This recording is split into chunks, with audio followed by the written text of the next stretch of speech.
Hello everybody and welcome to Front Row Racing. It's time for the World Series reserves on F1 2016. We're just going to have to hold on a few moments though. We did have a driver drop out of the lobby. I think he may be back now. But Steve, if you just want to go through the drivers in a moment, just introduce myself. I'm Front Row Racing GP. I was joined in the commentary box by Front Row Racing GP this evening. As GP is just going to take you through the World Series reserve drivers for round 6 at Monaco.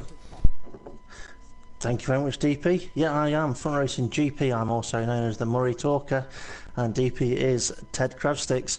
Now, the drivers that we've got in the lobby with us, I can read through them for you. We've got Bleeding Sunrise in the Red Bull, DS Zeman in the Scuderia Ferrari, who did a reserve drive for me in the World Series last week. Very good driver there. Next guy, I'm going to apologise in case I get some of these new drivers' names pronounced wrong.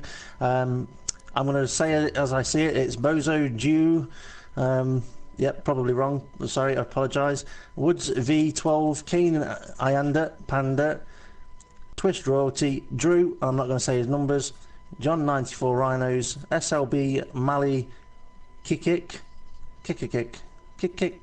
something like that. Eraser 21, Mr. Loki, Calzo 210, Neotig Junior 1, Gonk 721, and the driver that did drop and come back was Neotig. So DP, yeah, we're going to have some fun with these names, aren't we? We definitely are. As you said, there's a couple of new drivers, so if we do get the pronunciations wrong, forgive us, guys.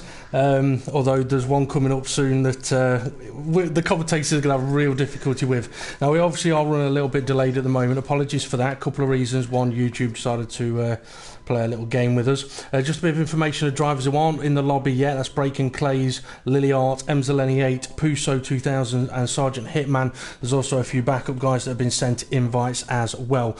But we are ready for sending the drivers over to the track for, as I mentioned, round 6 of the Front Row Racing World Series reserves here in Monaco. We're on for 39 lap race of this 3.3 kilometre circuit, and as the World Championship Reserves race showed last night, it's going to be a bit of a tricky one for the drivers, because at any point a driver could end up in the barrier or upside down, as we saw on the broadcast last night. Now, there is obviously the possibility for those drivers who aren't in the lobby yet to still get in and join us. We'll see how that goes on. We're also going to have a question of the day, which I'll put out there very, very soon, so get ready to put your answers in on those ones. But I do want to just quickly mention about what the Front Row Racing World Series Reserves is. Obviously, last night we had the World Championship Reserves. Well, the World Series Reserves, it's the second tier of the World Series, the Assists Allowed League, and the World Series and the World Series Reserves race on alternate Thursdays. Quick look at the tyres here. The softest compounds, we've got 3 ultra softs for qualifying, 1 of each compound for the race. If we go balanced, it's 2 ultras, 1 super soft in qualifying, and 1 of each for the race. And the harder compounds is 2 ultra softs and 1 super soft for qualifying, and 1 super soft and 2 softs also available for the race. Now, something we've not really talked about, Steve, is the possibility of rain for this event. If it does rain, it's going to make it very, very tricky for the drivers out there, as we discussed last night. But just before we do see what the weather's going to be like, the World Series Reserves, obviously it's a place where drivers can come and show what they've got, where they can use assists if they want to, and then if any of the World Series drivers require someone to take their place for an event, they can call upon any one of these drivers to take their place in the main events for them, scoring points for the team but not for themselves. A quick look at the circuit, and I tell you what, it's looking rather sunny out there. Qualifying is looking nice and hot and sunny, and if we have a look at the race, it's also nice and hot and sunny, so no difficulties with track conditions really, other than there's a track and its conditions are there's barriers everywhere. Yeah, and I can give you some information on one of the drivers that we don't have attending this evening. Puso has just forwarded some information to me. He's got technical issues with his PlayStation at the moment, so that's why he's unable to join us for this event. Okay, that's a shame. Obviously, there was a PSN update to do today as well. Not a big one, but still an update that he's doing. Okay, I'm going to go on to the question of the day before any drivers managed to actually set a lap time. And I'd say now, if anybody gets within 1% correct of this answer, I'm going to accuse potential cheating.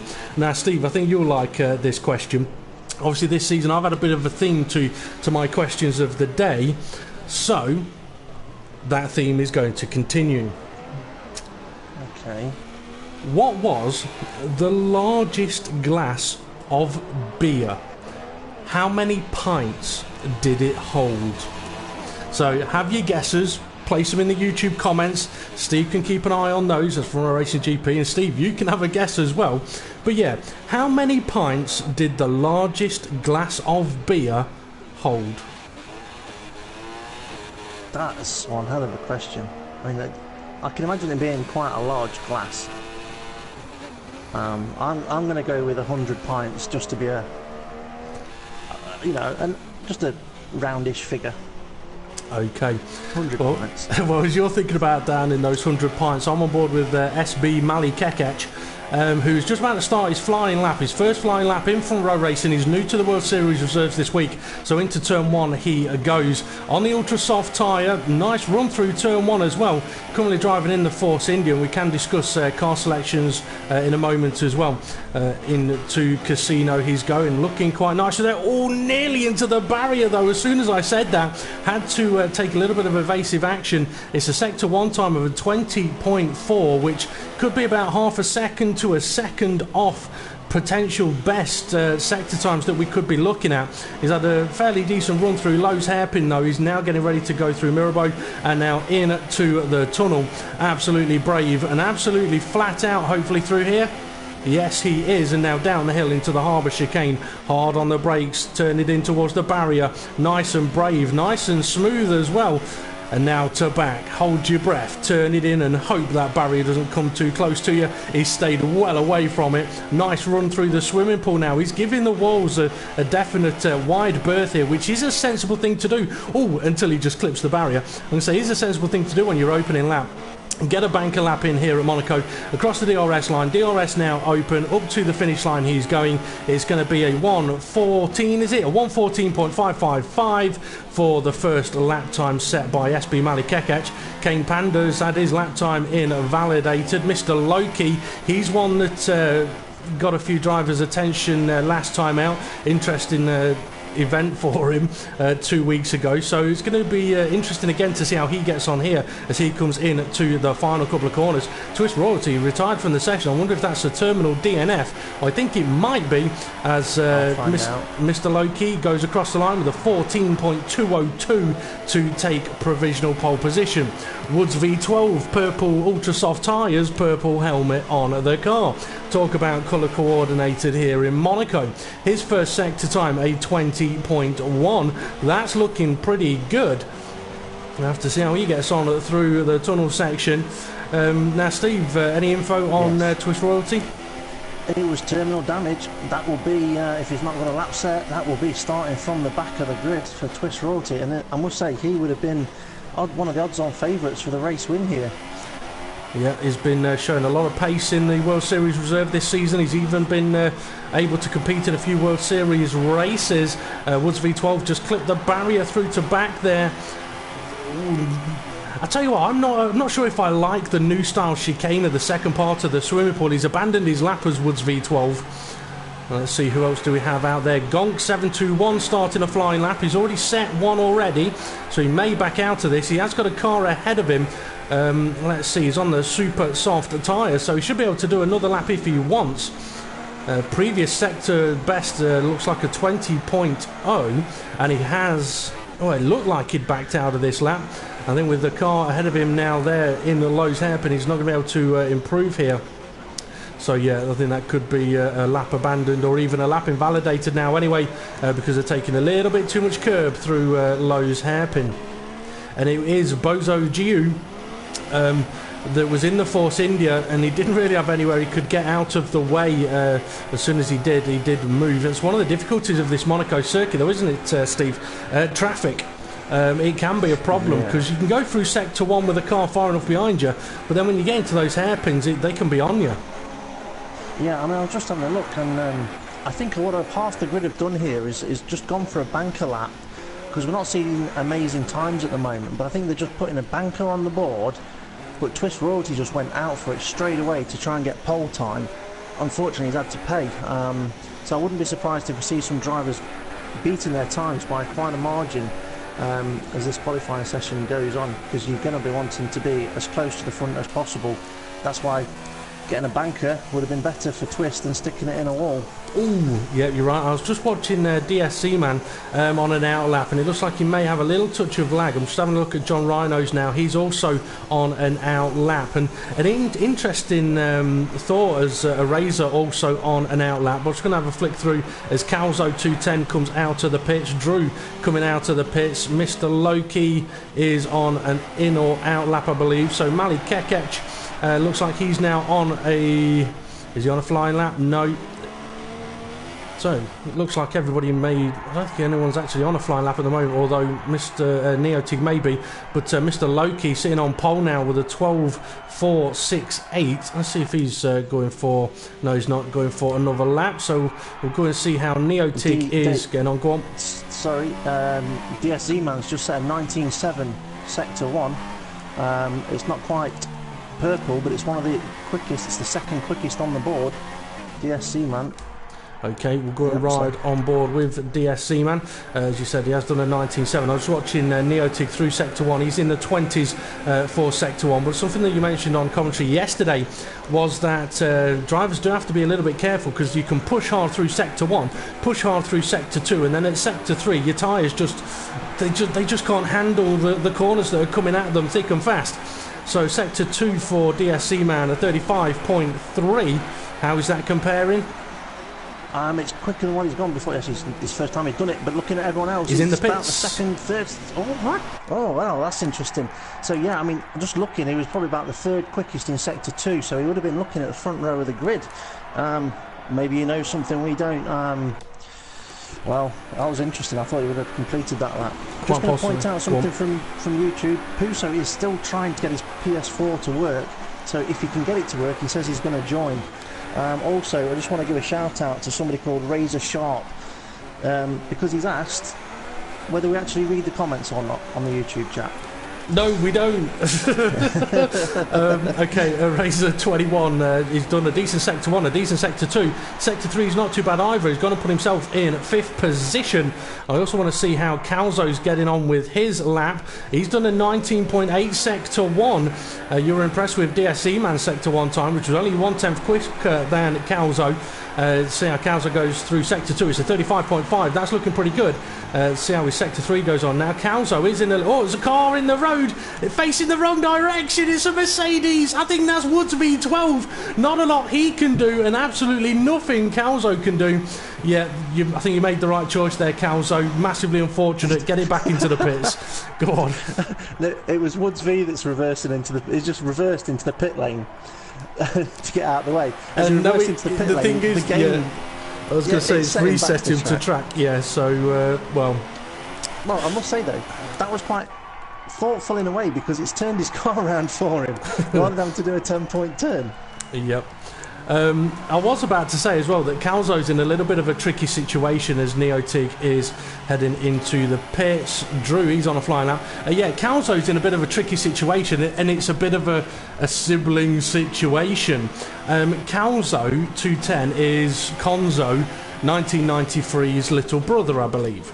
Now, Conzo 1993 has had connectivity issues, and he races in the World Series. He's a previous World Series champion, been racing in FRR a long time, and he's got a seat in the World Series. Now, Calzo is racing in the World Series reserves, and he's showing himself to be a pretty quick driver if there isn't cars facing the wrong way in front of him. The problem for Calzo, though, is that if he gets picked as a reserve driver for a team, then it could have a knock-on effect of the connectivity for Conzo 1993, his older brother. So unfortunately for Calzo, it has been mentioned to him that if he does get picked as a reserve driver by any of the teams, he would have to ask his brother if he could race, because of the possibility of it affecting Conzo's race. And you know what the big brother's going to say there, don't you? No. But I've tried to say to Calzo, if Conzo does say no, it's not because he's your big brother and he doesn't want you to race. It'll be because it could affect his own race and he has to think about that. Oh, big crash, Bleeding Sunrise into the barrier, Max Verstappen style in Daniel Ricciardo's car. That's his lap over. Okay, a Razor looks like... Yeah, a Razor coming into the pits. Go on. Just very quickly before Mr. Loki starts another quick lap as he's setting himself up, some information from about Calzo as well. Calzo and Woods V, that collision that happened towards the end of the lap, it's given Calzo a 5-place grid penalty. Ooh. Now I feel that is rather unfortunate. That is a little bit. Because there's not a lot he could do. I mean, to be fair, I was riding on board with him, and the fact that he actually saw loads of smoke and slowed down and didn't do a Days of Thunder, and I've just realised he's probably never heard of that film, let alone seen it. He's probably twice as old as he is. Go and watch it. He's not done a Days of Thunder, and he has actually slowed down and tried to avoid it. Oh, he might not be old enough to watch it. No, that's true. Mr. Loki, he's done a 19.3 Sector 1 time. That's the kind of sector times we're looking for in Sector 1. Sector 2, Steve, what are you expecting from him through here?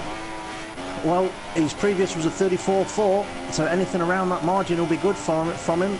Yeah, so be interesting to see, but I'll tell you what though, what surprised me about Mr. Loki was his previous Sector 3. It's the quickest I think I've ever seen around here.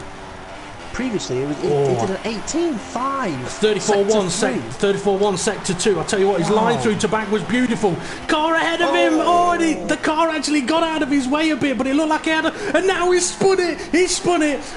Oh dear. A tricky situation. Oh, he could end up finding it. Oh, Mr. Schumacher, will you please remove yourself from Raskas? Oh my days, Mr. Loki, you were on for one hell of a lap time there. Unfortunately, it's now going to end up being one of the slowest lap times, I think, but he was on for his line through to back was beautiful. But unfortunately, as he came through the second part of the chicane, I think the McLaren ahead of him realised, moved out of the way. I don't know if Loki got a little bit on the curb, I don't know, or whether Thor came along with his hammer and just said, no, you're going over to that side of the track. I don't think he's got too much front wing damage, if any, because he has continued on. And he said a 19.5 Sector 1 time. I don't want to focus all on Mr. Loki, but so Steve, keep an eye on him. We're trying to have a quick look who else is out there on track. SBL and Mali Kekec in second place at the moment, but it is a 1.2 second gap to him. Woods V12 on a flying lap. Bozo GU on a flying lap. Z-Man on a flying lap. Oh, I tell you what though, Steve, there's a few drivers at the bottom of the list that could do with getting a lap time in, because if they don't, they're going to be starting behind us, and that could be absolute disastrous. Mr. Loki, I think he's abandoned his lap. I think he actually got invalidated. Yeah, that's he's on his way back to the pits. Okay, Mali Kekec, is he going for a flying lap? Yes, he is. He's currently sitting in second place, and for your debut in front row racing, it's not a bad position to start. Twist Royalty would probably think he'd have something to say about that, though, had he not had a Terminal DNF. Steve, if you can keep an eye on the live timing and see who else is out on track, and just keep us updated on their position movements. Oh, I'll tell you what, Mali Kekec, a much better line through Casino this time around. It's a 19.4 Sector 1. It's a 10th behind Mr. Loki, but we'll have to see what Kekec can do through Sector 2. We saw him much earlier on as well, giving the walls a nice wide berth. I've got a feeling he may get a little closer this time. To back will be the real signal of that as he comes down into the harbour chicane. Nowhere near the barrier. A little closer to the barrier on the second part. Go on. Bleeding Sunrise has done a reasonable Sector 1, so he's on a hot lap. Woods V12 is just slightly off in Sector 1. Okay, Mali Kekec, 34.7, Sector 2. If you can have a good Sector 3. Oh, he's just clipped the barrier into Raskas. He goes, and now he's gone deep. A little bit of a lock-up. One corner to go. One and a kink. DRS open. I think this may still be second place, but we'll have to wait and see. It is second place. It's a 13.6. Was it, who was it you said? Bleeding Sunrise was on a pretty decent lap. Yeah, 19.7, 34.7. If he can gain a few tenths in this final sector, it could be good. He's currently in 5th, and he goes to 3rd place. The next person on circuit to look out for is Woods V. not the greatest of first and second sectors, but he's currently sat in 7th place, which might just boost him a little bit here. Can he improve on his lap time? I think he will do, and he's going to go 6th. He's gone 1 place. Looking else, who else is out there? A Razor, he's on an out lap. Yeah, he's about. Yes, Zeman was setting himself up for one. Yeah, a Razor is just starting his flying lap. Looks like Mali Kekec may have gone for another one. Neotig struggling a bit. Well, let's see how a Razor goes on. He likes asking people what colour their underwear are. We might have to ask him what colour his is after this qualifying session. Well, let's see how he gets on. The long, steep run up to the casino. A little wide on the second part. Yeah, I was going to mention earlier as well, the line that Razor's just taken here, ignoring the bump, going straight over it. Many will avoid it. What's your personal preference, Steve?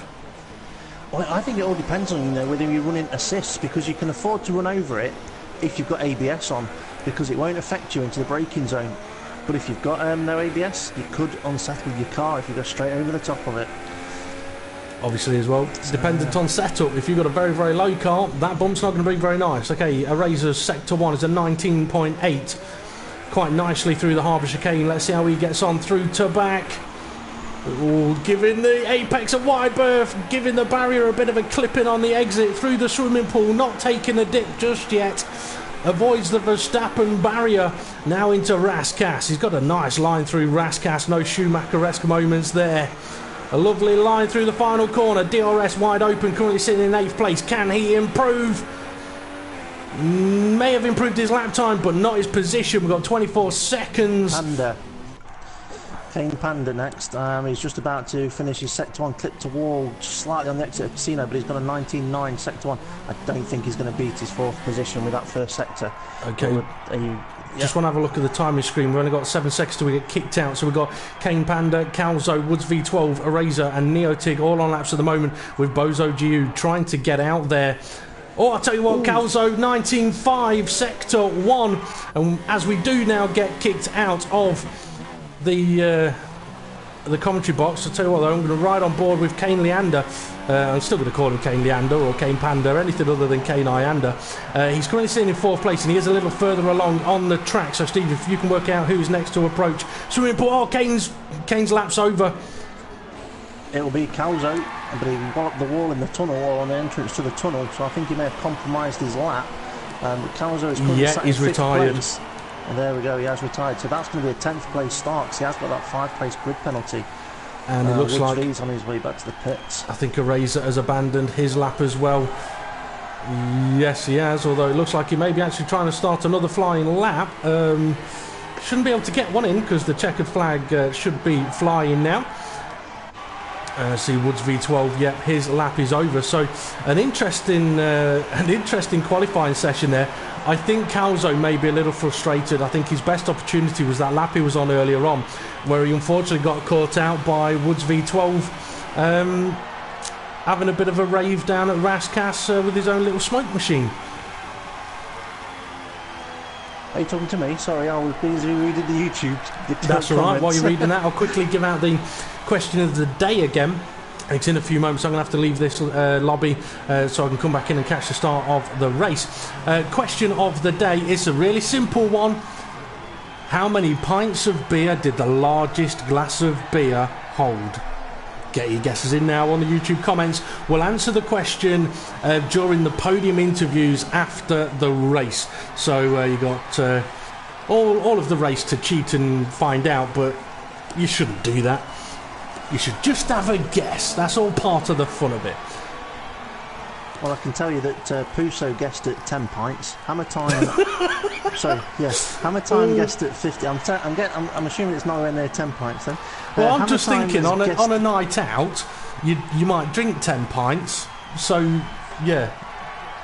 Well, if it's a glass, surely you'd have to pick it up to be able to drink out of it for it to be classed as a glass. That's my opinion. I'm saying nothing. I'm saying nothing other than... 100 pints would be bloody heavy. Well, Dan Evans has guessed at over 3,500. So we've got... He's a little ambitious. Yeah, we've got guesses basically going from 10 pints up to 3,500 pints at the moment. Well, we've also got Stocky. Stocky's just come in with 17. Somebody wants to know, again, what was the question? How many pints did the largest glass of beer hold? More than the glass I'm holding now. Yeah. So, qualifying session over. You'll be able to take us through the qualifying order. You see as well Calzo and Woods V12, both with 5 place position drops. I think Calzo's very, very harsh there. Yep, so I shall go through the order. We've got in first place, it was Mr. Loki. Second place, I've got to say these names again, Mali. Third place, Bleeding Sunrise. Fourth, Kane Panda. Fifth, Calzo. Sixth, Woods V. 7th, DS Zeman. 8th, Eraser 21. 9th, Gonk. 10th, Neotic. 11th is Bozu Jew. 12th is Drew, with lots of numbers after his name. And then further down the order, behind the starting cars, behind the commentary team cars, we've got Twist Royalty and one other, and I believe that one other may be John Rhino's, if he's able to return. DP, just a quick explanation now of why you had to leave the lobby. Yep, this is the only way that we can view the start of the race from the broadcast cameras as recommended by Codemasters. Hopefully in future games they will be able to fix that. They have said that they are going to try and introduce a specific spectate slot in the lobbies, but I will be rejoining the lobby soon once the formation lap gets underway. So GP will let me know once that formation lap is going.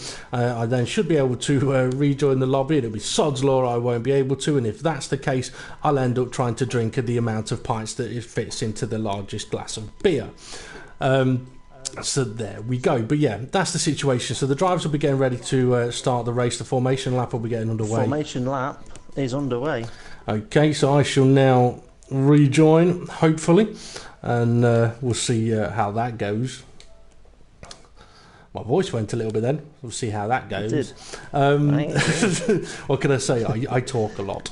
Okay, so as I'm now rejoining the lobby, now I tell you what, for Twist Royalty, it's a tough situation.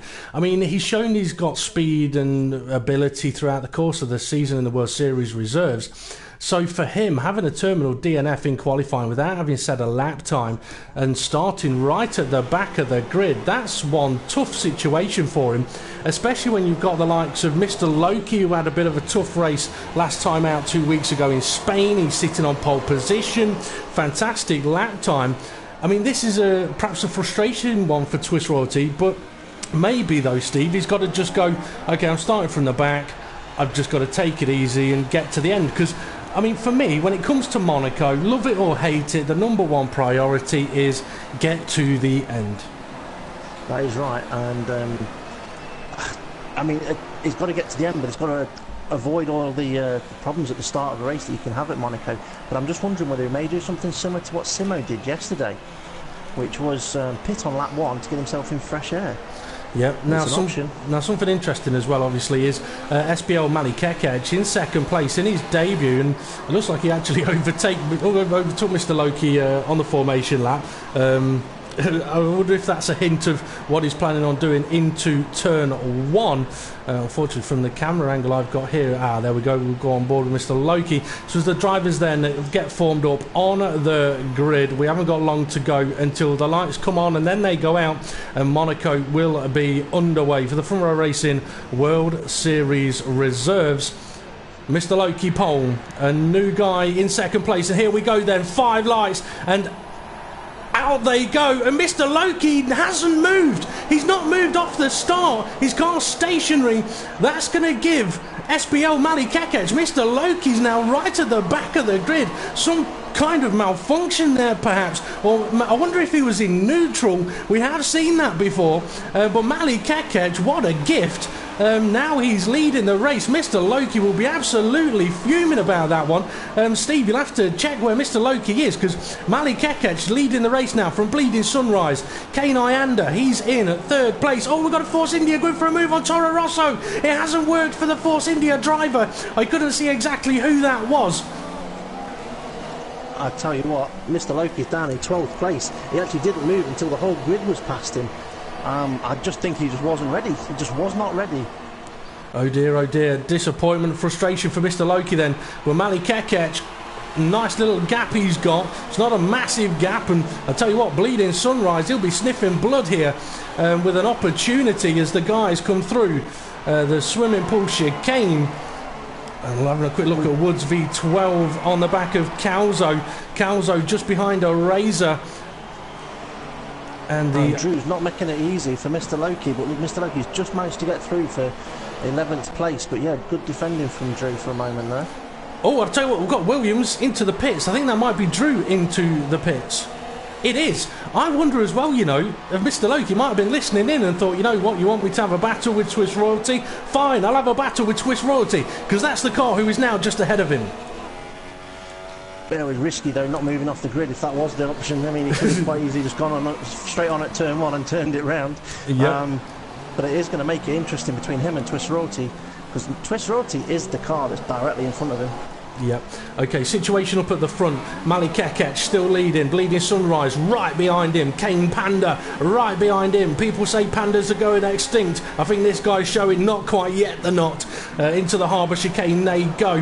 Very close to each other. DSZ Man, he's running in 4th place, and there's a train of cars behind him. That's a Razor 21. Calzo 21-0. And then Woods 12. That could get interesting. Calzo clipping the barrier. Woods may be able to have an attack on him here through the harbour chicane. No, the swimming pool. He's not been able to. Calzo's going to have to be careful there. A little too aggressive. And he's gone deep again. No, that's a Razor that's gone deep. That could give Calzo the opportunity to overtake into turn 1. He's having a look. He's having a look. Is he going to be able to do it? No. He slops back into DRS. Not DRS. Slipstream. A Razor's gone defensive. Calzo now struggling. And here comes Woods V12 side by side. Over the hill towards Casino. Place your bets now. Because one of them may not come out the exit. They both managed to. Calzo just ahead.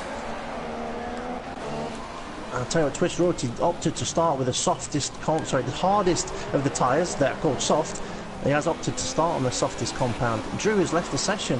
Dear me. We don't know what that is about. We'll see if we can find out from Drew, because I'm sure he'll post it in the YouTube chat. Neotic is also out of this race, unfortunately for him. I wonder if there may have been a coming together between the two of them, or perhaps individual incidents, and that's the situation with Monaco. It can happen. I think for Drew it may actually be a disconnection though, because I've just seen a Williams driving up towards Casino, which means it could be his car. And when it comes to disconnections during the race in the FRR events, once you disconnect during the race, that is it. Unfortunately, your race is over. I've just seen a part of a front wing as well around Anthony Nogues. Somebody has been into the barrier there. And I'm looking at Mali Kekec still leading this race with Bleeding Sunrise right behind him. I mean, it's a tense little battle going on up at the front. The Ferrari of DSZ Man in 4th place is looking quite comfortable and alone at the moment. Oh, this is getting really, really close between both of these Red Bull drivers here. And I tell you what, Bleeding Sunrise taking it a little bit sideways on the exit of Casino there. Down into the Lowe's hairpin. It doesn't matter what that corner gets called, it's going to be known as the Lowe's hairpin by us, and by anyone older than us it's called by a different name. And if you don't believe us on that one, watch the film Rush. Or I tell you what, Bleeding Sunrise, he may have half a chance here. If he's determined, he could have a look into the harbour chicane. He is having a look, but he's too far behind. And the problem for him is every time he has a look and it doesn't work, it slows him down, and that puts Kane Panda on the back of him. Yeah, and these Red Bulls don't have to work as teammates. They're free to fight. They are all battling to get into a seat for the World Series, or even just a reserved seat if one becomes available. Yeah, now obviously the situation of car selection for the World Series reserves and the World Championship reserves is it's first come first served, although drivers are welcome to pair up with another driver as a team and pick a car. Once they do that, nobody else will be allowed to pick their car, and they can work as a team if they want to. Swiss Royalty, he's out of this race. I've got a feeling that may be a terminal DNF. Well, that's going to help Mr. Loki a little bit. Would you like to know what happened? Go on then. To Drew. Drew got disconnected, but he did have front wing damage. But Swiss Royalty, terminal damage. Oh dear, oh dear. That's unfortunate for Twist Royalty. Terminal damage qualifying, terminal damage in the race. I'm having a look now at a Razor. I tell you what, Woods V12 has got past Calzo. Unfortunately, we have missed that. Calzo has now got to be careful of Mr. Loki behind him. Let's see, let's have a quick look at Gonk. Gonk in the Haas, we're going around lows all on his own at the moment. Neo Tig, his car's still going round, so I think he may have had a disconnection. Bozo Giu, I think he may have made a pit stop. Perhaps had damage early on. He's down in 11th place. Drew's shown as being in 12th, however, he, as we know, is out of this race. Okay, so I think the closest battle at the moment is potentially this battle for the top 3 steps of the podium. Steve, you can have a quick flick through and see if anything else is kicking off, because Kane Ianda, he's just put in the fastest lap of the race, and he's on the back of this little train of cars. If you wanted me to say what is happening elsewhere, I can tell you that there's some cars close together, but it doesn't look like anyone's quite in overtaking position at the moment. I mean, it's Mr. Loki that's trying to push his way through the field, currently in 8th place, with Calzo ahead of him in 7th. It could be a move that's going to happen soon, and I put Casino is right up the gearbox. Is he going to take the straight line down the hill towards Marabou? No, he can't make it there. Now, we did see a few overtakes yesterday in the World Championship reserves at the hairpin. I wonder if we're going to see any today. Oh, hold on, Bleeding Sunrise. He's close, but he's not looking for the overtake now. Oh, Kane Ianda. He very nearly just hit the back of the Bleeding Sunrise there. I think he may have been expecting Bleeding Sunrise to have a sneaky look up the inside. He didn't go for it and ended up with Kane not having as much road as he perhaps would have liked. I tell you what, though, this is a fantastic battle going up at the front, and Bleeding Sunrise's best opportunity may be on the run down into Raskas. The speed he's carrying through the second part of the harbour chicane is much, much greater than Mali Kekec, because it looks like he is taking a slightly defensive line there. We saw in the World Championship race yesterday, it isn't easy to overtake here in Monaco, and it shouldn't be. It's a road circuit that if someone said, here, let's go race here for the first time ever, it'd probably never happen. But it does happen, and that's why we love it. It's a mental place to race. Difficulty is, it is not easy to overtake. So for guys... Two drivers sorry, just going to say, 2 drivers that are currently out of position to where they qualified is Calzo because of his grid place penalty, and Loki just behind him. They're battling, but they are catching the 2 cars ahead of him. Loki's going to look for an overtake towards Marabou again. That looks like one of his favourite places to attack down the hill there, but these 2 are actually running quicker than the guys. I'm going to cut you off. Kane going for the move on to second place, side by side through the harbour chicane. Bleeding Sunrise having to take an extra little bit of curve there to try and give a little bit of space. They hold position, but now they've given Mali Kekec a bit of breathing room up at the front. Sorry, Steve, carry on. Yeah, Mr. Loki was looking at the inside into the harbour chicane there, but he just can't make it stick, either that or he wants to make sure he definitely gets to the end. There's no point in putting your car in a position where you're not 100% confident. Yeah, he is all over the back of him though, but we saw this yesterday. It doesn't matter, he's hit the back of him and clipped the barrier. Yeah, it doesn't matter how quick you are. If the car ahead of you defends right, then there's not a lot you can do. Okay, a Razor. He was coming under pressure from Woods V12. He's now being overtaken, or attempted to be overtaken by Woods V12, side by side. Round turn 1, Woods V12 with a nice move around the outside there. And allows a lovely little move. Well done to a Razor for giving him the space there. Calzo coming under pressure. Mr. Loki trying to round the outside. It's a difficult way to do it there, because once you get on the dirty part of the track, it wants to just keep sending you into the casino. It's one way of getting the rich drivers in there. The problem is, if you've written your car off into the barrier, you're probably not going to be rich for very long. I think what Mr. Loki's been doing on the last couple of laps in that corner at Casino is just trying to compromise his Casino to maximise the exit. He's into the barrier! The wall. Yeah, that was a heavy impact. He's got a puncher, I believe, to be a rear left puncher. I'll have to have a closer look at that. I don't know, maybe he's something to come. It looked like it was flapping around for a minute. Showing a rear puncture on mine just yet. I've got a Williams ahead of him that is obviously a disconnected car. So Mr. Loki then, he's now still all over the back of Calzo. Calzo coming under a lot of pressure, but Calzo's also catching back up to a Razor 21 now. I think tyres may be a factor. We've got a lot of damage down at Raskas. And car into the pits, Calzo into the pits. Yeah, I think Mr. Loki may have got away with it. Maybe just been visuals on mine, but it really did look like a bit of a flapping round. I don't know, maybe it would have been debris that it was driving over, with it being off the racing line. Kane Ayander has made a pit stop. He's coming back out on track. Soft compound tyres. Mr. Loki's just hit the rear of Eraser. He has got so much pace difference to Eraser, and Eraser's speed on approach to Casino just caught Mr. Loki out there.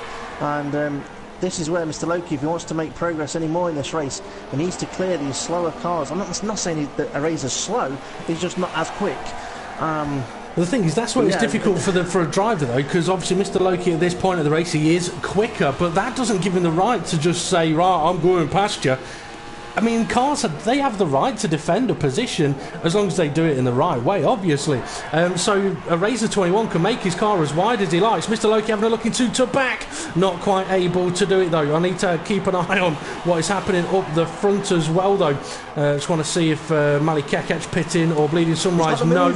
Side by side, he's side by side, he's backed out of it again. They should have had that. Now he's up the inside, he's up the inside. That's a lovely reverse switchback move there. Nice bit of driving. I didn't see that one coming. Once he backed out of it, I thought that was the overtake gone. But yeah, a good reverse switchback. Brilliant overtake. We slapped the wall again. The rest of that is just visuals. Okay, Steve, I would like you to have a look at what the gap is between Kane Ayander and the leader, because Mali Kekec and Bleeding Sunrise, they're so close together they could shake hands and carry on. But obviously Kane Ayander is now on a brand new set of tyres, but it's the hardest compound tyres of the Grand Prix. So, Bleeding Sunrise clipping a barrier. Got to be careful of doing that. You can get yourself punctures. Well, Kane Ayander has come out just behind Eraser. He's 24 and a half seconds off the lead. So if he can just push and be quicker hold on. Oh, Mali Kekec, he's struggling a little bit on the exit of the swimming pool, and that gave Bleeding Sunrise a real opportunity, but unfortunately it's passed. Sorry to have cut you off there, Steve, but it looked like Bleeding Sunrise was going to go for it. Yeah, we're just coming up to the end of sector 2 for Kane Panda, and he's gained half a second in one sector. So there's a good possibility of Kane doing an undercut. Well, that's the reason I asked, because he was right in this battle within a second of the leader. So the undercut he needs. He must have a drive-through penalty. Have a look. No way. I was about to say. Straight through. Oh dear. I was about to say all he needed was a 1 second undercut, which he could have got. But that's not going to happen with a drive-through penalty, unfortunately. That's one of those things that just makes your gut sink right down to your backside and outwards. Mr. Loki has made a pit stop. He's coming out next to who is that going to be in the Force India? Bozo Dew, I believe. Yes, it is. It is Bozo. Sorry, yeah. It is Bozo, but I think Bozo may be a lap down, unfortunately, for him. Okay, DSC man, how's he getting on? Riding in third place at the moment on the super soft tyre, 10 seconds off the lead. Woods V12 is 5 seconds behind him on the ultra soft tyre. Eraser, he's dropped off a little bit now, 22 seconds off the lead. I don't believe he's gone for a pit stop yet. Gonk, he's now in 6th place on the super soft tyre, and then we have Kane Ayander, Panda behind him on the soft compound tyre. But he will be now a frustrated driver as he's just clipped the barrier. He's also got Calzo 210 behind him, who's made a pit stop recently, so that's a battle that could continue. And Mr. Loki, obviously he's made his pit stop, and I tell you what, he's made his pit stop, but he's now got Calzo, Kane Ayander ahead of him again. Their cars he's going to have to re-overtake. Oh, Calzo. Want to know the latest information from Calzo? Go on then. Ignoring yellow flags, he's got a stop-go penalty at his next pit stop. Ooh. Ouch. And, yeah. Oh, I think he's going to be a little bit miffed about how this race has gone, you know. But Kane Panda is all over the back of Gonk. Red Bull versus Haas. And I think it's fair to say the Red Bull driver has been the quicker in the opening stages of this race, so he'll be wanting to get past as quick as he can as they negotiate a ghosted car. But as Kane knows, the Haas has just clipped the barrier. As Kane knows, this is a circuit where where you've really got to set up a driver, and that's what he's trying to do. He's got to run on the Haas. Is he going to be able to make the move? He's trying. He's trying up the inside. Gong just about sees it. A little bit of contact. Gong takes evasive, but now here comes Calzo, and he's bringing along Mr. Loki. I tell you what, Gong gave him the position. Fair play to him on that one, but he's hit the barrier. Kane's into the barrier. He's managed to keep going, but now Mr. Loki trying to go side by side with Calzo. A little bit of contact, and into the barrier Mr. Loki goes. Possibly a little bit ambitious there. Bozo, Giu out of this race. Go on. Calzo's penalty was for overtaking a ghosted car, so it wasn't necessarily a straightforward penalty. Yeah, I mean, that's something that if it was in a World Series race or a World Championship race, obviously you'd be able to appeal that penalty, it'd be able to be looked at, and obviously if you get a 5-second penalty for overtaking a ghosted car of a driver that's disconnected from the race is no longer in it, yeah, it's probably a bit wrong that. To be fair. Bleeding Sunrise, he's gone for the move, a little bit of contact. He went for it into the corner where he has been faster, but it didn't work for him. And I'm wondering now when these guys are going to pit. The answer's now. There we go. Right, Bozo Giu, his race ended with terminal damage. Where it was on the circuit and how, I'm unaware at the moment. He is currently watching on the live stream. So, yeah, Bozo, if you're able to give us a little short description on there of what happened, and we can broadcast it, that'd be great stuff. Well, we can only broadcast it if it's not too much swearing. Yeah, try and keep it clean. Okay, DSC man, he's now taken over the lead of the race. He hasn't pitted yet. Woods V12, he's in second place. He hasn't pitted yet. Mali Kekech, he's come out of the pits, and where's Bleeding Sunrise? He's miles behind. He's miles behind. I'm wondering if there was a change of front wing there for damage, because that gap is rather large between those two drivers now. It's a good 5 seconds when it was about 2/10. Yeah, that is either one very quick and one very slow pit stop, or one of them was compromised in one way or another.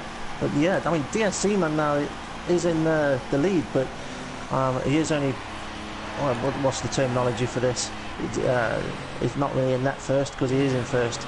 Because obviously when he does pit, he won't be in first. Yep. So yeah, temporarily in first. Yep. Okay, Gonk, he's made a pit stop, got rid of the super soft tyre. He's now on to the ultra soft tyre. Neo Tig, his car not on track. So DSC man leading the race, as we've mentioned. Let's see, what tyres is Woods V12 on? He's on the ultra soft tyre, so we could expect Woods V12 to pit any time in the next 2 to 3 laps. Perhaps DSC man pit in the next 5 to 10. And I think he may go for the ultra soft tyre at the end of the race, you know, DSC man. Woods V12 though, he's going to have to go super soft or soft. We've got a stray dog in the commentary box with us at Monaco. Don't normally see them around Monaco. They're a dog's banned in Monaco. I've never seen a dog in Monaco, you know. Well, I've never been to Monaco. I'm pretty sure it's got something to do with dog poo on the streets. They banned dogs so they didn't have dog poo on the streets. Well, if that was the case, how could Lewis Hamilton have a dog when he lives in Monaco? Because he theoretically has a dog in Monaco. He theoretically has a... You're digging yourself a hole now you can't get out of. Like a dog, you're digging a hole to find a bone. All right. Tax purposes. All right. I wonder how many nights he's actually spent in Monaco. Yeah, that's true. That is a good point.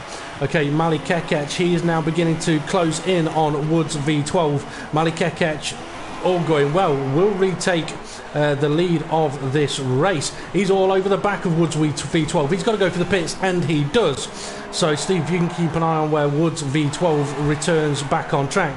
Mali Kekech is now gaining on... he's just at the fastest lap of the race, 59. He's gaining on DSC man.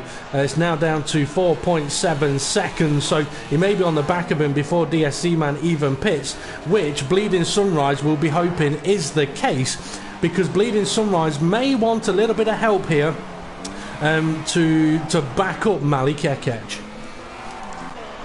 Woods V12 has come out of the pits in 4th position. I won't know exactly what that gap is to the lead until he's crossed over that first sector, which is going to be coming up to just after Casino.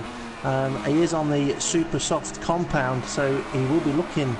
Well, I don't know, if they possibly get to the end? It's going to be a stretch, but yeah, 21 seconds behind the lead.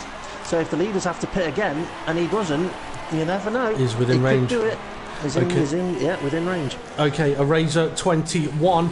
He's just made a pit stop as Mr. Loki puts in a new fastest lap of the race. Eraser 21 in 6th place, 44 seconds behind the lead. Where's Mr. Loki now? Let's see, he's on super soft tyres, running in 8th place, a minute off the lead. He's got Gonk ahead of him. 6 seconds is that gap, so you might want to keep an eye on Mr. Loki, pumping in some fast lap times. Tell you, Mali Kekec, I'll say it right in a second, Kekec, now only 2 seconds behind DSC Man, the leader. And I mean, that's 2.8 seconds in one lap he's just gained on him, showing that potentially DSC Man's tyres are getting further into this race than they want to go. The problem for him is, I mean, the ultra soft tyre, if he pits now, he can't use the ultra soft tyre. They won't get to the end. Even if he goes to lap 20, he might not get the ultra soft tyre to the end. Yeah, if he does pit stop soon, he's going to have to look for the soft tyres to the end, which are not necessarily the best tyres to be on around here. It's almost like you're driving on a wet tyre, to be honest. Well, Mali Kekec is closing that gap in, and Bleeding Sunrise can see it ahead of him. He's gonna hope that Mali Kekec gets held up a little bit here. Okay, he's now on the back of DSC Man. DSC Man's fully entitled to defend this position, and it looks like he is trying to do that. Mali Kekec, how's your run out of Anthony Nogues? It looks pretty good. DRS open. DSC Man, what are you going to do? Takes a slightly defensive line. It's going to compromise him on the exit, and that's where Mali Kekec is going to try and benefit from it, and he has done. Side by side up the hill they go, and ahead he is. Wasted no time whatsoever in getting ahead on that one. Nice swift overtaking. I mentioned earlier on that the easiest overtakes around Monaco, well, the easiest overtakes are ones done when cars are in the pits. The second easiest is when they crash into a barrier. The third easiest is by setting a driver up to be slow on the exit of a corner, and that's exactly what he did there. Sort of fake attacked into turn 1 to get DSC Man defending, knew it'd make him slow, and focused solely on the exit of the corner. Oh, Gonk's just hit the wall at Raskas. Oh, DSC Man's just hit the wall as well. And he's gone into the pits for repair some damage, but that did allow Mr. Loki just to drive past uncontested. I tell you what, I think DSC Man struggling on his tyres now. Bleeding Sunrise right behind him. He's caught DSC Man closer in an earlier stage in the lap, and he's looking to try and get past as quick as Mali Kekec did. However, given the nature of this circuit, he couldn't. He's now in a situation where he's got a good run on DSC Man into turn 1, but DSC Man might approach this differently. It looks like he's moving a little bit around the track, but could be lag. But Bleeding Sunrise, he's definitely being held up, but he's all over the back of the Ferrari trying to make moves where he can. DSC Man's going to have to be careful of moving too many times, and he tries up the inside, a little bit of contact, manages to keep facing the right direction just. I mean, one thing that is it's a definite clear rule and should be in all forms of racing really, you only make one move to defend, and you're allowed one move back towards a racing line, but then you've got to leave room as well. You can't just weave all over the road to keep a car behind you, especially not in front row racing. You'll find yourself getting slapped with loads of penalties. Just looking at how quickly Mr. Loki's travelling at the moment. He is the fastest car on the circuit currently. But I did just have a look at the race director, and he has also got a stop-go penalty for overtaking the car under yellow flag. No, sorry, I'm correct myself. It was a stop-go penalty for gaining a place by being off the track. How the hell did you do that at Monaco? Oh, Bleeding Sunrise just hit the back of DSC Man, and I tell you what, it's a tricky situation for Gonk now, because Gonk's got brand new tyres on as well, and he's catching these guys as they're battling. I can't see what they're doing down into turn 1. I can now, but this is the time for Bleeding Sunrise and DSC Man to just keep it calm and show what they're really capable of. It's not all about winning. I'm not going to say it's all about taking part, because it isn't. A big part of it is about winning, but also a big part is about how you conduct yourself while you're trying to win. And Bleeding Sunrise, you can tell he's getting frustrated because he's having a look in pretty much every corner.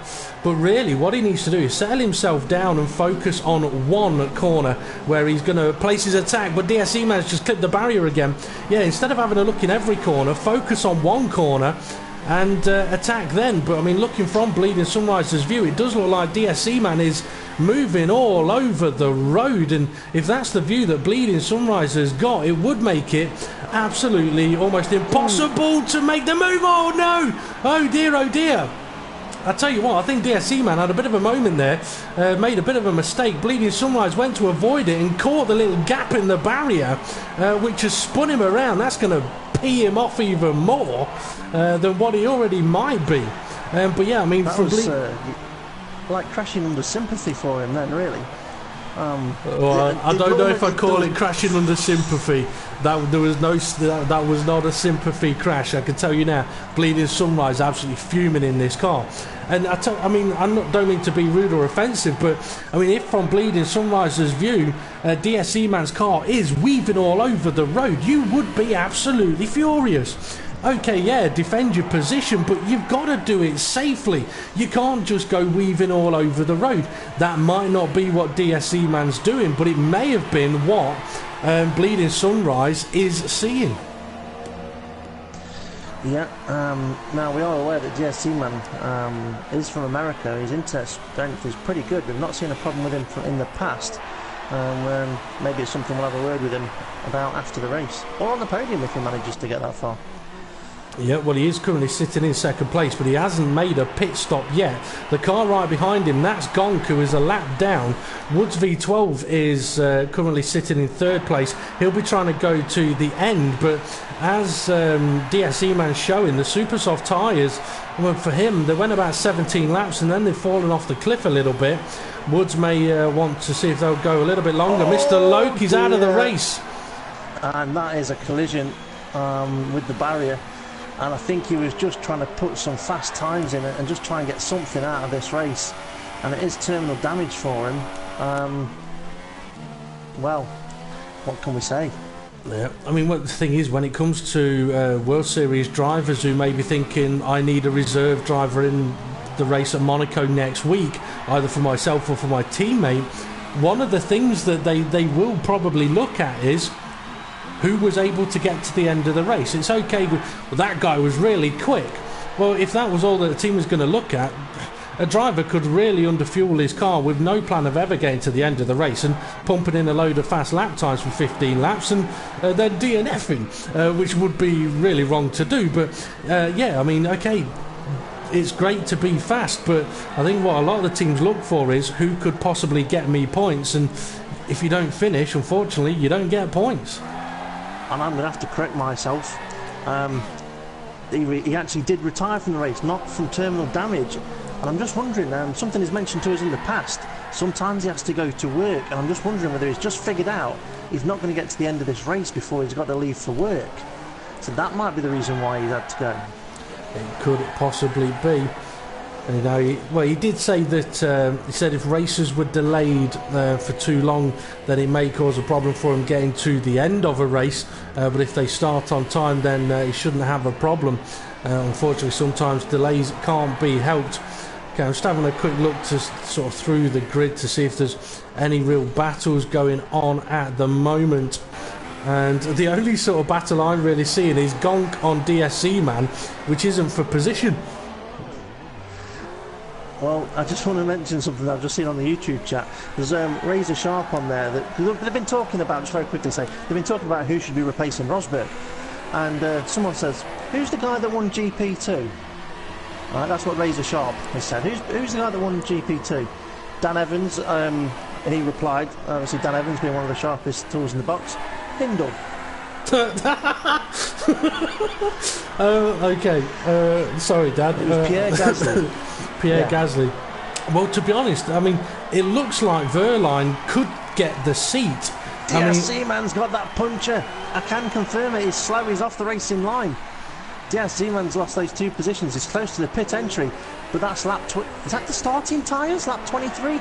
They've gone a hell of a way, even though he's got that puncher now. Well, you say that, but that super soft tyre is that long on the super soft tyre. I mean, Woods V12 has got ahead of him, and Gong got ahead of him as well. I mean, is that long, 23 laps on the super soft tyre? Well, according to my stats, I've got 18 to 25, depending on how you drive on them. But he qualified on them. So if it's done more than one flying lap. You've got to say at least 3 laps worth of tyre wear during qualifying. So that would have equated to 26 laps. So yeah, he's gone past what I would have classed as the 25 laps cut-off point. Okay, well, he's now on the ultra soft tyre, quite a way off the lead, and it's Bleeding Sunrise ahead of him. So even with Bleeding Sunrise's difficulties, the dog's back. Oh dear! That dog's back again. The stray dog. I thought we shot him. You do realise that dog is going to be looking at you, going, "Who are you calling stray? You own me." The way it looks at the minute, it actually looks stray. Right. Oh dear! It needs a cut. Yeah. Anyway, about Rosberg. I mean, yeah, there's a lot of rumours saying it could be Verline or Alonso. The thing is, I mean, people may go, "Oh, what about the current, like the recent GP2 champion?" Well, let's not forget, Mr. Mali Kekec, he's either had lag or he's just clipped the barrier. And if that's the case, he's going to have to be careful of doing that. Well, the thing is, when it comes to GP2 winners, I think it's wrong that once you've won GP2, you can't compete in GP2 anymore. I think that's wrong. I think drivers should be allowed to defend their title in there. Because let's not forget, you've got Jolyon Palmer, who's previous GP2 winner, Paul di Resta. I don't know if he did GP2, but I know GP3. There's a lot of previous GP2 winners out there, so just focusing on the most recent GP2 winner, not necessarily relevant, because there are previous GP2 winners with F1 experience that are out there. There are. Just want to point out that somebody said, "Oh my God, Glock confirmed for Mercedes." Oh dear, oh dear. I think that may not be necessarily correct, but if somebody wants to go and Google that and find out for sure. Is it April? Yeah, it must be April the 1st. Then again, he's German, isn't he, Glock? Yeah. So. Well, I wouldn't be surprised. I mean, I could see Mercedes picking someone that gives a bit of a shock to the world. But at the same time, I mean, if they pick someone that isn't going to be able to compete with Hamilton, then they'll ruin F1 potentially. Because if Mercedes roll up to next season with the best car by a mile again, and only one driver that's really going to win a race, people will just turn off. Yeah, I mean, if Hamilton doesn't win a race, Mercedes would expect that other car to be winning the race, and it needs to be a driver that can do that. That's why I think they should be going for somebody like Alonso. Maybe give Verline a seat in another car for one season, so that gets the track experience before he takes the full seat. Because I think Alonso's only got probably one season left in him before he wants to do something else. Yeah. I mean, I saw a video today, I was watching here, Kane Leander stuck a little bit behind a back marker that's going to need to get out of the way as soon as they can for him, which is, I mean, here the safest place to do it is on the start-finish, so we'll see if that happens. But yeah, I saw a video today that was... I'll just check actually, yeah, this... it isn't 4 position because Eraser is ahead. That may frustrate Kane a little bit, because this is a blue flag situation. No, it's not a blue flag situation. My apologies. It's Mali Kekec. It's the race leader. So he's trying to unlap himself on the race leader.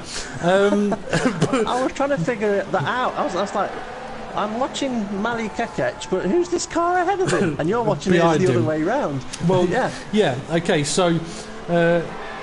interesting situation then. So Kane Andrew was in the battle for the lead, and this will be why Kane's all over the back of him. Now, in this situation, I mean, if Kane is the faster driver, he would technically have some right to pass and pull away if he can.